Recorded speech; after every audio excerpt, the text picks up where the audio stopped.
সাল্লাল্লাহু আলাইহি ওয়াসাল্লাম যখন সবাইকে সমবেত করে বলেছিলেন যে আমি যদি বলি তোমাদেরকে এই পাহাড়ের পিছনে শত্রু দল অপেক্ষা করছে, তোমরা কি আমার কথা বিশ্বাস করবে? সবাই বলেছিল যে আমরা তোমাকে আল আমিন বা সত্যবাদী বলে জানি, অবশ্যই তোমার কথা বিশ্বাস করব। তখন তিনি বলেছিলেন কুলু লা ইলাহা ইল্লাল্লাহ তুফলিহুন, তোমরা শুধু বলো লা ইলাহা ইল্লাল্লাহ, আল্লাহ ছাড়া কোনো ইলাহ নেই, তোমরা সফল হয়ে যাবে। এটা আইয়ামে জাহিলিয়াতের কথা। আবু লাহাব তালি দিয়েছিল, হাত দিয়ে তালি দিয়েছিল এবং ঢিল নিক্ষেপ করেছিল, নবী সাল্লাল্লাহু আলাইহি ওয়াসাল্লামকে কষ্ট দিয়েছিল। আল্লাহ পাক সূরা নাজিল করেছেন তাব্বাত ইয়াদা আবি লাহাবি ওয়া তাব, ধ্বংস হোক আবু লাহাবের দুই হাত এবং সে নিজেও ধ্বংস হোক। কিয়ামত পর্যন্ত এই পৃথিবীতে যদি একটা মুসলিমও বেঁচে থাকে এবং সে যদি কোরআন পড়তে জানে, সে আবু লাহাবকে এই সূরা পড়ার মধ্য দিয়ে অভিশাপ দিবে ইনশাআল্লাহ তাআলা। এটা নবী সাল্লাল্লাহু আলাইহি ওয়াসাল্লামের শান, তার মর্যাদা। সে শুধু একবার বলেছে হাততালি দিয়ে, এই কথা বলার জন্য আমাদেরকে ডেকেছিলে? এই কথা বলার জন্য আমাদেরকে ডেকেছ? আমরা আমাদের বাপ দাদাদেরকে, তাদের ইলাহকে ত্যাগ করে তোমার এক আল্লাহ বিশ্বাস করব, এই জন্য ডেকেছ? ঢিল নিক্ষেপ করেছিল, গালি দিয়েছিল। তার আপন চাচা নবী সাল্লাল্লাহু আলাইহি ওয়াসাল্লামের আপন চাচা, আল্লাহ পাক আয়াত নাজিল করলেন আবু লাহাব ধ্বংস হোক এবং সে নিজেও। মা আগনা আনহু মালুহু ওয়া মা কাসাব, তার এই সম্পদ এবং সে যা অর্জন করেছে পৃথিবীতে, এগুলো কোনোই কাজে আসবে না। সায়াসলা নারান যাতা লাহাব, শীঘ্রই অচিরেই, সায়াসলা অচিরেই সে প্রবেশ করবে এমন আগুনে যে আগুন লাল অগ্নিশিখা নির্বাপিত করছে।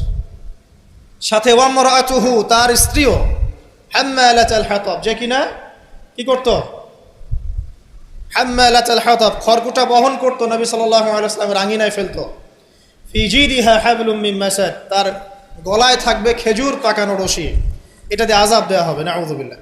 কিয়ামত পর্যন্ত যত মানুষ বেঁচে থাকবে মুসলিম, যারা কোরআন পড়বে, ছোট হোক বড় হোক, ধনী গরিব, সাদা কালো, যে কোনো জায়গার, যে কোনো জাতির, যে কোনো বর্ণের, যে কোনো রঙের, আবু লাহাবকে সে কিয়ামত পর্যন্ত গালি দিতে থাকবে। এটা আল্লাহ পাকের বিচার। আর পরকালে তো তার জন্য যন্ত্রণাদায়ক শাস্তি অপেক্ষা করছে।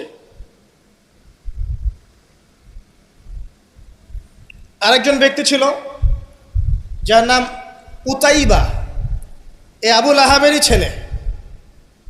একদিন নবী সাল্লাল্লাহু আলাইহি ওয়াসাল্লামকে সে গিয়ে বলছে ওয়ান নাজমি ইযা হাওয়া, এই সূরার এই প্রথম দিকের আয়াতগুলো আমি বিশ্বাস করি না। এক পর্যায়ে নবী সাল্লাল্লাহু আলাইহি ওয়াসাল্লামের সাথে বাকবিতণ্ডা করতে লাগলো। আমাদের নবীজি তো তর্ক করতেন না, স্বল্পভাষী, মিষ্টিভাষী, নরম মানুষ ছিলেন, তর্ক করতেন না, নিজে কাউকে কখনো একটা থাপ্পড়ও দেননি, এমন মানুষ ছিলেন। তো সেই মানুষটাকে সে মুখে থুতু নিক্ষেপ করেছিল, তবে এই থুতুটা তার মুখ পর্যন্ত পৌঁছে নাই, আল্লাহ পাক পৌঁছাতে দেননি।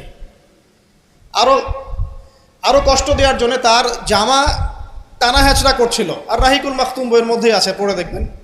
আল্লামা সফিউর রহমান মোবারকপুরি রাহিমাহুল্লাহ রচিত আর রাহিকুল মাখতুম, যেটা 1187টা বা 85টা বইয়ের মধ্যে ফার্স্ট প্রাইজ পেয়েছে, প্রথম স্থান অধিকার করেছে এই বই, এখানেই লেখা আছে। তো নবী সাল্লাল্লাহু আলাইহি ওয়াসাল্লাম কষ্ট পেয়েছিলেন। কষ্টে তখন তিনি বলেছেন আল্লাহর কাছে, ওই মুহূর্তে বলেছেন, আল্লাহ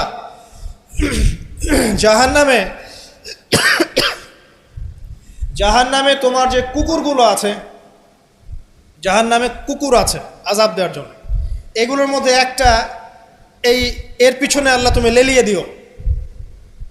এটা বদদুয়া করেছেন নবী সাল্লাল্লাহু আলাইহি ওয়াসাল্লাম। আমাদের কিছু সুশীল আছে, তারা বলতে চায় যে নবী সাল্লাল্লাহু আলাইহি ওয়াসাল্লাম কখনো কটু ভাষা ব্যবহার করতেন না, কখনোই না। প্রয়োজন বোধে নবী সাল্লাল্লাহু আলাইহি ওয়াসাল্লাম বদদুয়াও করেছেন। প্রয়োজন বোধে নবী সাল্লাল্লাহু আলাইহি ওয়াসাল্লাম টানা 1.5-2 মাস ধরে বদদুয়া করেছেন। কোথায়? রাজির ঘটনা। রাজি একটা ঝর্ণার নাম বা একটা কূপের নাম, এক একজন এক একভাবে ব্যাখ্যা করে। এখানে 10 জন সাহাবীকে চোরাগুপ্তা হামলা চালিয়ে হত্যা করা হয়। একদল লোক এসে বলেছিল, আপনার সাহাবীদের মধ্যে এমন কিছু সাহাবীকে পাঠান যাদেরকে আমাদের কওমে নিয়ে গেলে ইসলাম শেখা যাবে, মুআল্লিম। নবী সাল্লাল্লাহু আলাইহি ওয়াসাল্লাম 10 জন সাহাবীকে পাঠিয়েছিলেন। এই 10 জনকে ট্র্যাপে ফেলে, এখন যেমন মুসলিমদেরকে ট্র্যাপে ফেলে হত্যা করা হয়, ট্র্যাপে ফেলে 10 জনকে হত্যা করা হয়। 3 জন ভাগ্যবশত বেঁচে যান, পাহাড়ের উপরে আশ্রয় নেন। তাদেরকে বলে তোমরা নেমে আসো, তোমাদেরকে ছেড়ে দিব। তারা তীরের আঘাতে ক্ষতবিক্ষত ছিলেন, তারা মনে করলেন হয়তোবা তার অঙ্গীকার রক্ষা করবে, নেমে আসলেন। নামার সাথে সাথেই তাদেরকে বেঁধে ফেললো, মক্কায় বিক্রি করে দিল। তাদের মধ্যে একজনের নাম খুবাইব রাদিয়াল্লাহু আনহু, খুবাইব রাদিয়াল্লাহু আনহু, যার নাম আমাদের যুব সমাজ জানে না। আমাদের যুব সমাজ শাহরুখ খানের নাম জানে, খুবাইব রাদিয়াল্লাহু আনহু নাম জানে না। যাকে মক্কার সবার সামনে, একটা গাছের নিচে মক্কার সবার সামনে শুলদণ্ড দিয়ে হত্যা করা হলো। শুলদণ্ড মানে পিছনের রাস্তা দিয়ে কিছু একটা লোহার দণ্ড প্রবেশ করিয়ে মাথা দিয়ে বের করে দেওয়া। এই দণ্ড দিয়ে তাকে হত্যা করা হয়েছে।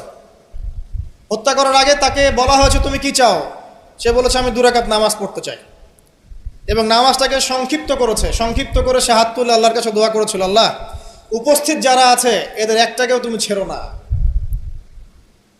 ওয়াকতুলহুম বাদাদা, তাদের সবাইকে তুমি সবগুলাকে এক জায়গায় করে হত্যা করো। দেখা গেছে ওই সবার লাশ বদরের কূপে পড়েছিল।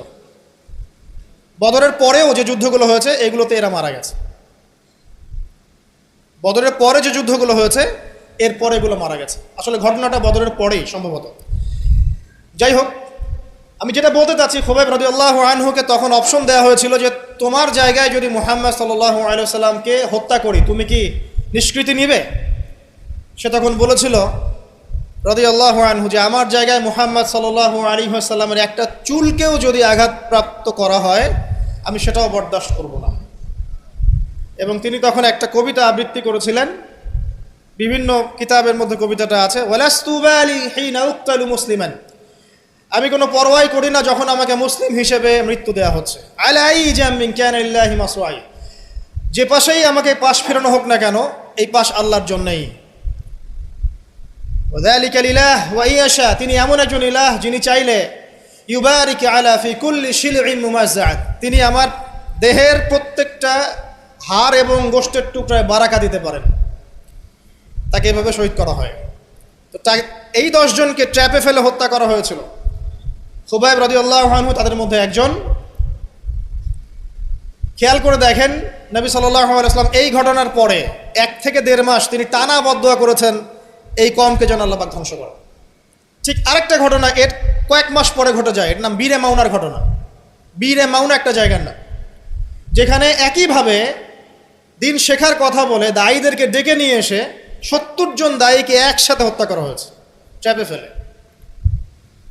এই জিনিসগুলো হিস্ট্রির কথা মনে করিয়ে দেয় আমাদেরকে। ইসলামের ইতিহাস পড়ে দেখেন, মঙ্গলরা, ওইদিকে রোমকরা, বাইজেন্টাইনরা বিভিন্ন সময় মুসলিমদেরকে এভাবে ট্র্যাপে ফেলে হত্যা করেছে। মসজিদে ঢুকিয়ে চারদিক থেকে মসজিদকে পুড়িয়ে দিয়েছে, আগুন দিয়ে দিয়েছে। এরকম অনেক ঘটনা ঘটেছে ইতিহাসে।